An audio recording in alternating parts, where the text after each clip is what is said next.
You guys ready? Pop a million damage, one hit.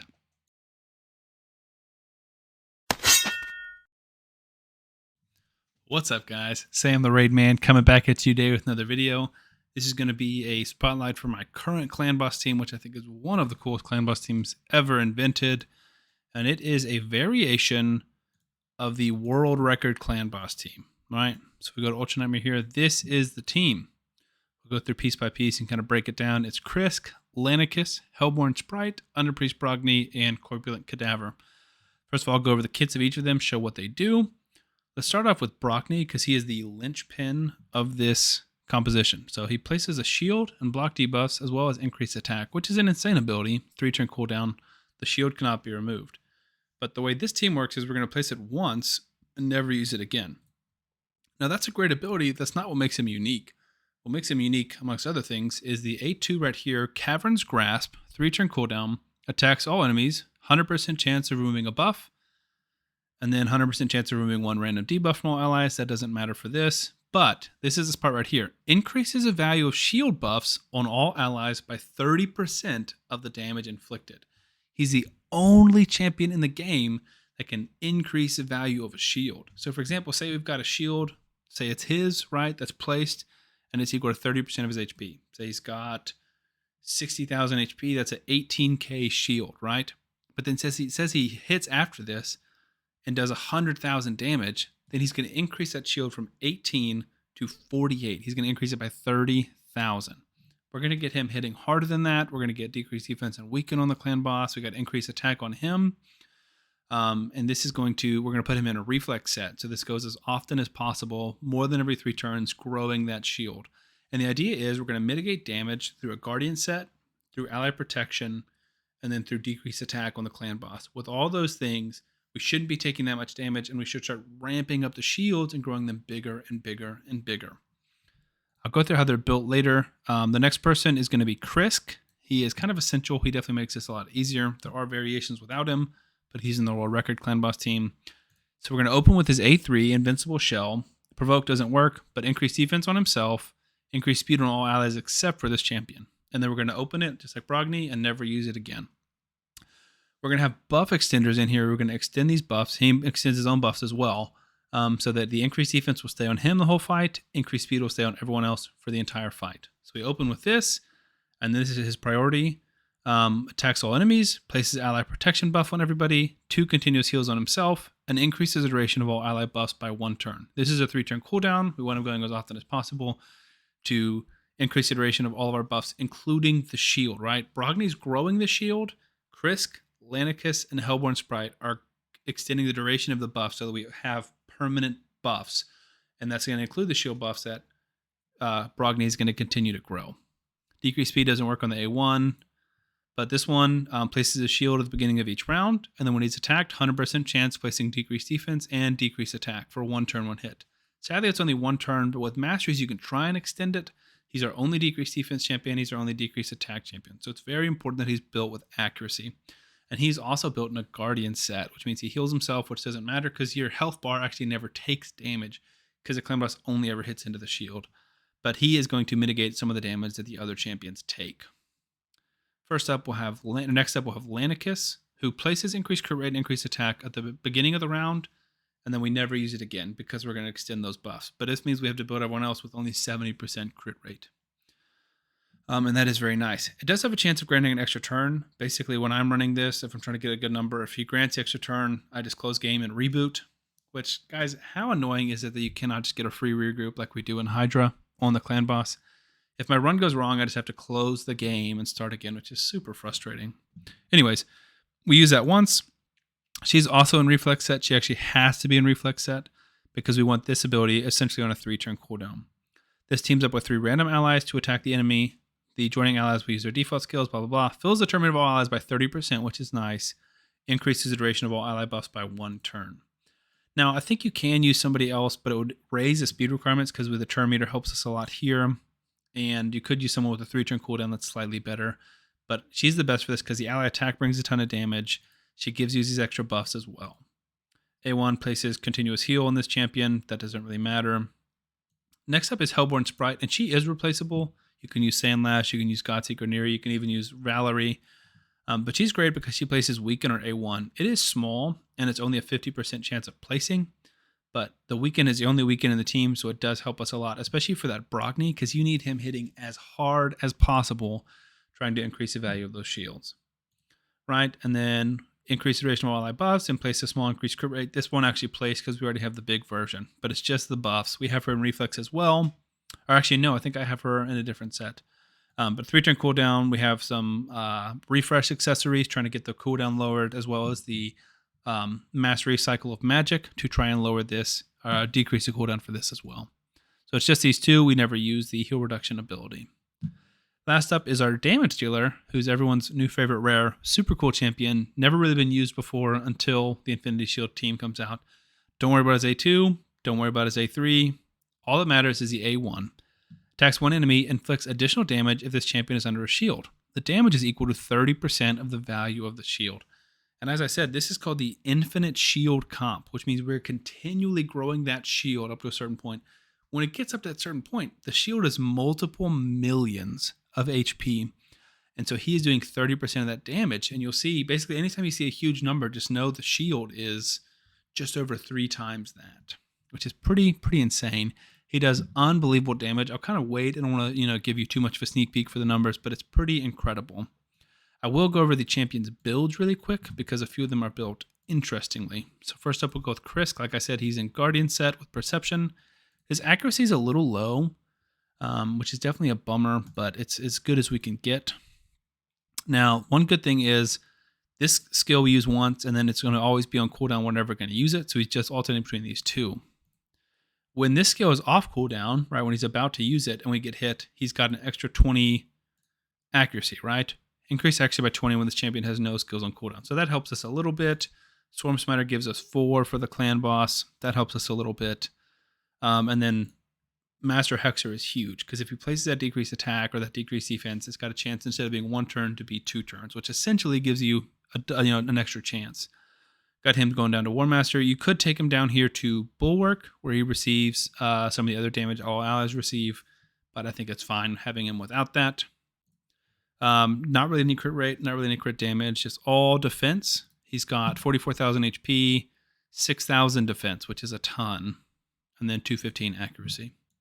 Next up is Brogni. I have a 3-star Cruelty on Krisk, which helps a little bit. I'd love to get to the 4-star. That would help even more, but that's fine. 3-star is nice because it does decrease 10% of the clan boss's defense, which helps us a lot.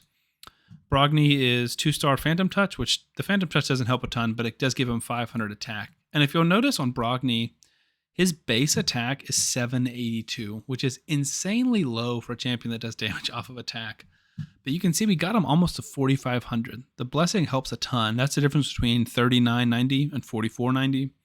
Faction Guardians helps a little bit. Masteries helps a little bit. He's one of the few champions in the game that you actually go with the Blade Disciple Mastery because this 75 attack is statistically harder to get on him than it is to get the 5% crit rate. So we got him down here to Giant Slayer. The way this works, I don't think I even read it in his passive, but in his passive, when allies under a shield buff is attacked, reflects 25% of the damage inflicted on the shield back to the attacker, which is big. That is a ton of damage, and each of those times it reflects, which is 5 times plus multi-hits, each of those can proc a Giant Slayer proc, which is why we use this. Cycle of Magic to lower his cooldowns, this to get his attack up, and getting his attack up. Accuracy helps, but it doesn't matter a ton unless you're trying to remove that attack buff or place the HP burn. But we only have 132 accuracy. It is all damage. That is all we are looking for here. I wanted attack on these top ones, didn't get it. Did get crit rate here, which helps. Resistance and defense did not help. So he is built about as good as I can get him. 4490, 77 crit rate because we only need 70 because of Lanicus buff, and 272 crit damage, which I think is pretty solid. Let's see. Next up, we should have Lanicus. She is magic, I believe. There she is. Lanicus built in refresh with in reflex, with 2 refresh accessories. Her stats are not near as important. High HP, 271 speed, full crit rate with the buff, and a little bit of crit damage, but she's not really built for damage. Like I could have put her in a crit damage here, but I didn't just because I needed the refresh. She is much more important about having the speeds than she is about having any type of damage. And then we have 2 rares in this team, which I think is pretty bonkers. Corpulent Cadaver is in Stalwart. It really doesn't matter what you build on him. He doesn't need crit rate because his damage is based off the shields and it's not a critical hit. His is the speed and then survivability. So 4,100 defense, 63,000 HP in Stalwart.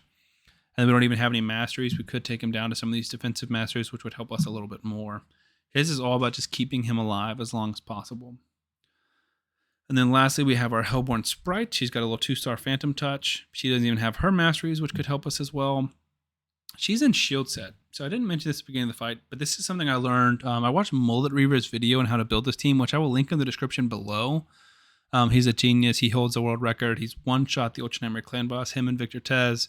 That is using 2 Yumikos instead of Hellborn and Lanicus, and it just basically they reset each other's abilities. Krisk is extending every turn. Brogni is increasing the value of the shield every turn, and Corpulent is smacking, and they've done over 2 billion damage. That's almost another team unto itself because it's who has 2 Yumikos. Anyways, one important thing that I learned from watching his video is that you need a divine set on everybody. And if you're unfamiliar with the divine sets, let me go ahead and go down. I don't have much, which is why I wasn't able to do it. You'll see here divine offense, divine critical rate, divine life, divine speed, and I think there's maybe one other. So for example, divine speed plus 12%, plus 15% HP self shield. So if you have this on everyone, they have a secondary shield, and the game categorizes it as 2 different shields. I'll point it out later in the fight, but there's a skill shield basically and a artifact shield. And Brogni treats them as 2 different shields. So when he does 100,000, again as an example, he increases each one by 30,000, which means he's increasing it by 60,000 in terms of total shields. And Corpulent's ability is based off of the total shields that are on top of him. I didn't have good enough divine sets. Maybe if I rolled some of this up, I could. So I just put my Hellborn Sprite in a shield set, which counts as the artifact set for everybody. They'll have that shield, and then they'll have the a skill shield, whatever it's called, ability shield from Krisk and from Brogni. So she's got 1 refresh accessory. She can definitely be improved. She's the weakest link. 246, really just with some survivability. Her abilities don't matter that much. So with that being said, let's go ahead and get in the run. I'll kind of talk you through a little bit at the beginning, and then I'm going to cut it because it's a very, very long run. So Krisk is a leader because you want him trying to take the stuns typically, and there's no aura that really helps us here. Let me take it off auto. It is full auto for me. It's very simple, like a lot of them, like Krisk and Lanicus and Brogni all use 1 ability and then never use it again. And then after that, it's just like everyone's got 1 roll. That's what they need to do. So Krisk goes first. He's going to increase everyone else's speed and increase his own defense. Now, Lanicus is going to buff here, and she's got that chance, that pesky chance to get an extra turn. If she gets it here, we have to restart, which, of course, we do. So let me restart the game, and I will be right back. Okay, we are back. I restarted the game. Please don't do it again. I feel like she's going to just give us that extra turn. We're going to have to restart one more time. Extra turn. Another time. This is the luck that I have, guys. I'll be right back. Okay, 3rd try is the charm. Let's see if we can get lucky here. No extra turn. It's a 25% chance of placing. 3 in a row. Let's try again, guys.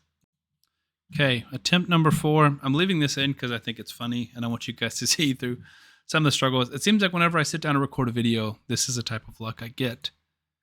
Perfect. No extra turn. Okay. So right here, this is Hellborn's extend ability.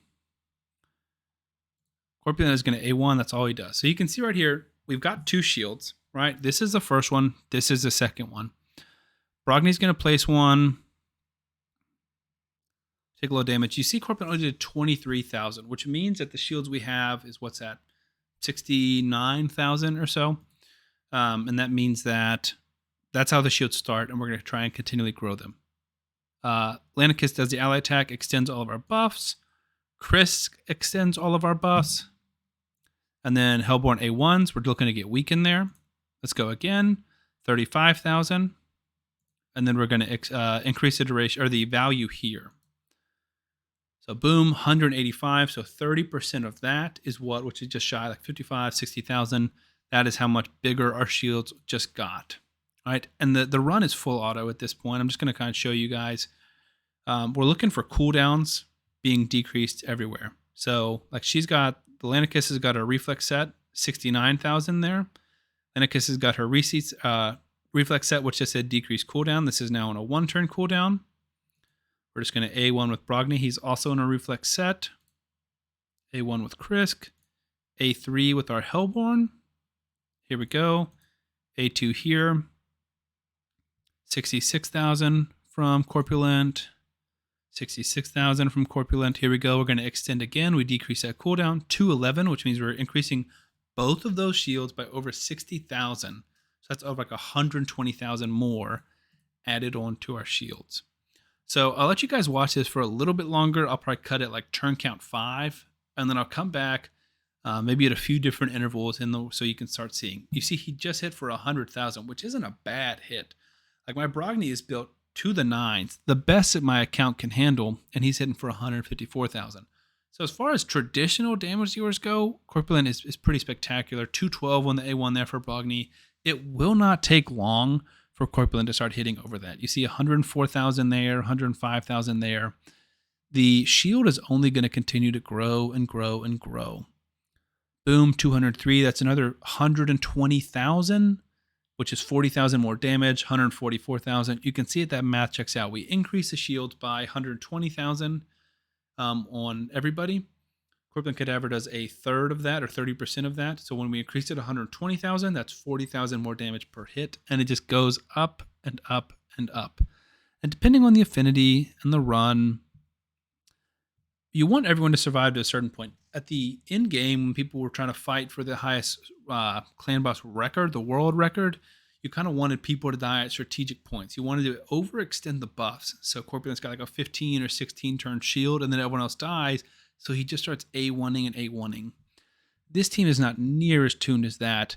Basically, when one person dies, the run starts to fall apart. Corpulent does survive the longest because of his stalwart set, and he's just built very tanky. Typically, Krisk is one of the ones who dies, but it also depends on affinity. Excuse me. Like right now, we're on Spirit Affinity, which is our best affinity, because everyone is either neutral, negative, or strong. So we are strong against Spirit, neutral, strong, neutral. So nobody is bad affinity here. Let's see who the clan boss stuns. It's not going to be Lanicus or Brogni, so it's going to be one of these 3. Hopefully it's Krisk, but I would not mind it being Hellborn, as she's built a little bit worse. You can see we're taking lots of turns. It is Hellborn. That's perfect, honestly. Typically, Krisk is one of the first ones who dies. You just don't want, like, the worst affinity to run this on is Force. Force are typically still 1 keys, but Brogni just doesn't do a ton of damage, and he takes a ton of damage, so he's the first one to go down, and we need him to do damage to grow these shields. So I've seen him get 3, 4, 5 weak hits in a row, and if he does that, the shield is just not growing by very much. We need him to be critical hitting. But I would say this is probably the perfect affinity for us. Okay, we're 10 turns in. We're doing a little over 1 million per turn. Let's look at one more Brogni hit. We're going to see him with the ally attack, maybe. Nope, he did not get pulled in. 215 there.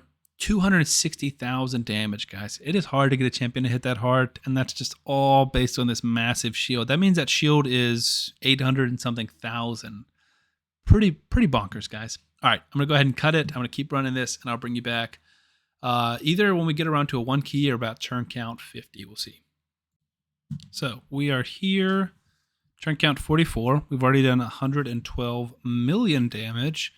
And you can see the shields are ginormous. You can barely even see the health that is left. We've got a Corpulent A1. You guys ready? Oh, 996. Just shy of 1 million. Let's see if we can increase that shield one more time. 999. We're so close, guys. We're this close to 1 million. 998. One more shield increase by Brogni, and we should be at 1 million. Boom, here we go. And you'll notice when they did 122 there, not having the decreased defense hurts us a lot. So improving his accuracy could definitely help. You guys ready? Pop. 1 million damage, 1 hit. This team is cruising. It's nowhere near done. He's going to get hit harder and harder.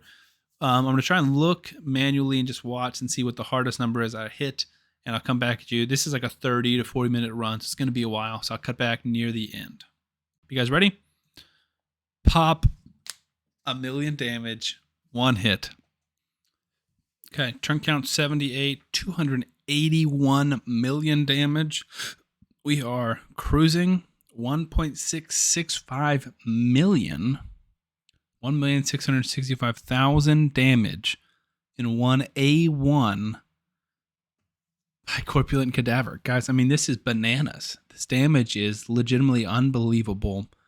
It's one of the craziest things I've ever seen. I don't understand how this is in the code, how this works properly. It's crazy. I think this is, oops, dropped my mic. I think this is just super interesting, super fun. I will say it's a long run. We're 31 minutes in and we're nowhere near dying.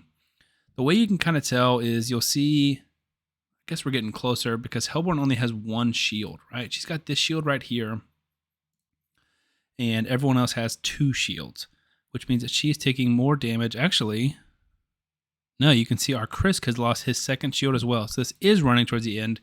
If you're really trying to push the numbers, you can reapply it with Brogni, right? So boom, you'll see an extra one goes on there. I don't think Krisk will get it because he's already full. So Krisk is going to die. But the way that works is there's a small shield on Hellborn Sprite. And there's still the one big shield, which means that both of them are going to get extended duration-wise. Both of them are going to get extended from largened, increased by Brogni's A2. But the clan boss is only hitting the first one, which is the big 12-turn cooldown. And so while he's eating that other one, Brogni's like that is going to start working that other shield back up. Now, Krisk is difficult because Krisk has got all the continuous heals that are being placed on himself, and so that's not going to be possible to replace his shield. And I don't think this is going to reach my record. I'll tell you what that is at the end, but this is going to be pretty spectacular damage. And it'll go a little bit longer because we replace that extra shield on Hellborn Sprite. But you can see duration-wise, Corpulent Cadaver's got a 12 and 13 duration shield, which means he's going to survive at least 12 to 13 more turns. When other people start dying, we stop extending. When Brogni dies, we stop increasing the value of the shields, which means our hits are reaching the maximum. So right now we're hitting 1.72 million, right? That is our record at the moment for hardest hit we've seen, 1.745. And it's not going to get too much bigger than that once people start dying. So what I'm going to do is I'm going to take myself off, mute the mic, and I'm just going to let you guys watch it. I'll speed it up at the end, and we'll just finish this run out and see what damage we get.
So I will speak in here. You guys can see now we're looking at a turn count limit, which does come in. Go ahead and put myself back on screen.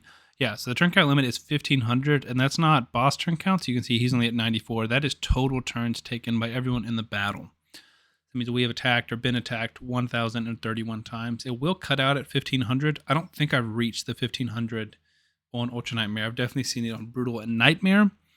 But you'll see that Krisk here, his shield is getting smaller, and you can see more and more of his health, which means his days are numbered.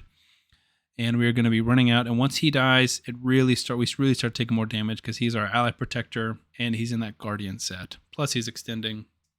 He did see the 1.929 million damage, just under 2 million damage there on a single hit by Corpulent. The damage is racking up. We're easy going to get to 400 million. I think we might get close to my record. It's either 430 or 450. I'll have to check my records. But we're getting pretty close to the highest I've ever done, 1.942. Trying to record the hardest hits here on my little notepad, 1.942, 1.943, basically the same. Chris is going down soon. So before that happens, we just need 1.935. That's not higher. We just need Brogni to make this shield bigger. Come on, Brogni.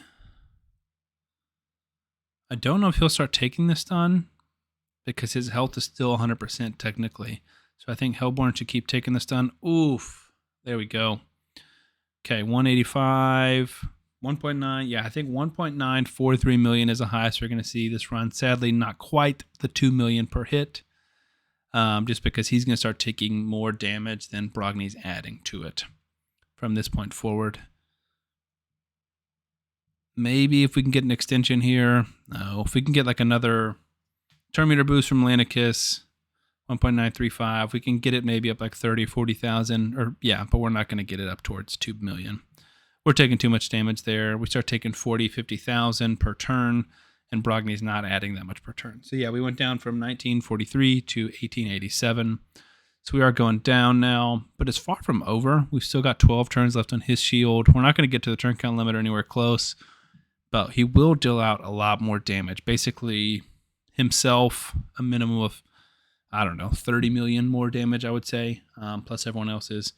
And this team is far from optimized. We don't have full masteries on Lanicus. We don't have full masteries on Corpulent. We don't have full masteries on Hellborn. You can see she lost her shield. She's down. So now our days are truly, truly numbered. Everyone here is strong or neutral. Corpulent will probably start taking the stuns too, which doesn't matter because we have the block debuffs, but it just means that it's an extra hit against his shield. 1.7. Yeah, so I think we'll end up around 450,000, 450 million, I mean, or so. Maybe just a little under. We'll see. And I apologize for this run being longer and this video being longer. I'm trying to cut out as much as I can, but a lot of this is just relevant information. And this is kind of showing off the full scope of the team. You can see he got a weak hit there, or not a weak hit, just like a normal hit. It doesn't matter. It doesn't matter if it's critical or not. The critical rate, critical damage don't add much at all. That's just based off his normal attack. So, but you're not going to build him for that. He's all survivability. 1.5. Ally attacks definitely help because that's another 1.5 million. I think we should survive a while. Almost, at least Corpulent should probably survive until the duration of his shield runs out, but we only have one extender now. Brogni growing it definitely helps a little bit. That just brings more survivability to the team. A counterattack there is great. 1.3 million. 1.3 million. So yeah, maybe just under 450. I think this is pretty close to my record. I do know my record was on Spirit Affinity, just because that is the best for this team. I think if I put enough time into this, rolled some gear, ascended some gear, like Hellborn is not built well. Oof, there goes our Lanicus. You can see we've only got one shield left on each of them, so we are really going downhill now. But this is a bigger shield, so you can see it's still, I mean, it's a 3 million health shield. But he also just dealt 100,000 or just under 100,000 damage to us. So we hit our 450. I think this is officially my personal record for the clan boss. Another million hit, not rolling over easily. All our buffs are about to expire. We get one, maybe two good hits left, 913. He's still got the shield, but he can take stuns. He can take slow speed. Yep. So this is it. Little 823. His shields expire. Brogni gets to say hello. 69,000 more damage. And we're done. 42 minutes, 115 turns, 456 million damage. Now you'll see 21 million, that's all from War Master or Giant Slayer. 6,000, that's from crits. She doesn't have War Master. If she did, that's another 15 million or so. Same thing here, plus being built for damage, another 10, 15 million. Brogni's built to the 9s, 91 million. That's pretty amazing. That's a 1 key by himself. But then the man, the myth, the legend, Corpulent Cadaver, 333 million, 255,972 damage. That's going to be it for the video today, guys. I'm spotlighting this team because I'm moving on to a new series. So stay tuned for that. Subscribe to the channel. Please leave a like on the video if you enjoyed it. And I'll catch you guys tomorrow with the beginning of the new series.